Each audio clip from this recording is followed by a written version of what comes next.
Hey, how you doing? It's been a long time since I sat in front of a camera like this to share whatever was on our hearts as far as land investment and wealth building is concerned. I'm so excited. We finally get to shoot a new series of videos for you. And I just want to say welcome back. Thank you for watching whatever we've done before. And I invite you to continue watching. There's going to be tons of new content, lots of interesting information and relevant aspects to share as far as the industry is concerned. So I guess I'll start by just saying welcome. And in relation to that, a common question I'm sure many people wonder, and it's not unreasonable to expect. A lot of people have wondered how it's been, what business has been like for us during the pandemic since March of 2020. Hard to believe it's almost 2 years solid that we've had to deal with this interesting situation globally.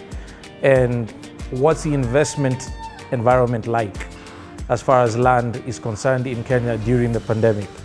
And it's been interesting, it's been challenging, it's been tough on a lot of us, including ourselves, primarily because a lot of government services have been shut down periodically through that period of time. Government shutdowns, in the land sector in Kenya especially, the government of Kenya is probably a 99% stakeholder in that entire process, because you have to deal with a government office for every aspect along the way, whether it's county government, national government, and the likes.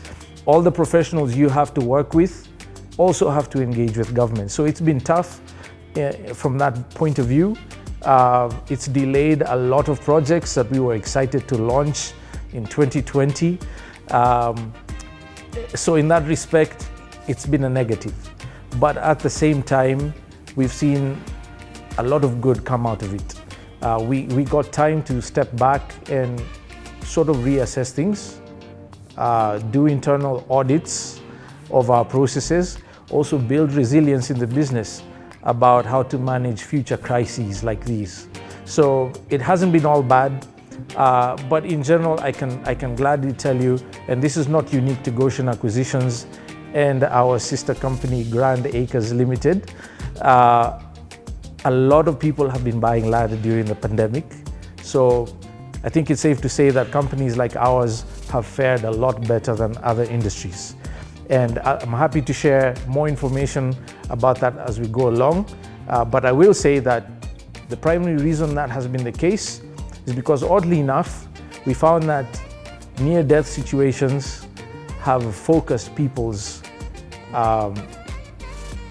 goals as far as wealth building is concerned, around succession. What's going to happen to my family if I died during the pandemic? Have I left them anything? Also, interesting thing to note is that a lot of people weren't able to be out and about like they were used to before the pandemic. Bars were shut down, restaurants were closed. So a lot of money was getting saved. People weren't blowing away their money. So people were able to amass or build up capital a lot faster. And so we saw a spike in investment, specifically in rural parts of Kenya. Also, office shutdowns forced a lot of people to work remotely. And we've seen, I know personally, a number of people who sold their homes in Nairobi and moved to, say, Kilifi or Nanyuki, bought a piece of land with a house on it or built a house and completely relocated. Their kids go to school there, or they're homeschooling or virtually schooling. If they have to be in Nairobi, it's a quick 2.5-hour drive or a 25-minute flight from the airstrip. And we've seen a lot of positive changes in that regard that have actually meant well for people in our business who sell land. So all in all, I'm happy to say, by God's grace, we have fared okay. And we look forward to things improving much more dramatically as things open up. And so stay tuned, please. There's gonna be lots of fresh content, stuff we've never done before, and we're eager to engage with you, get your feedback, and get all of you busy about building wealth for yourselves and your future generations. My name is Solomon Wangwe, and you're watching Own Land in Kenya. Subscribe.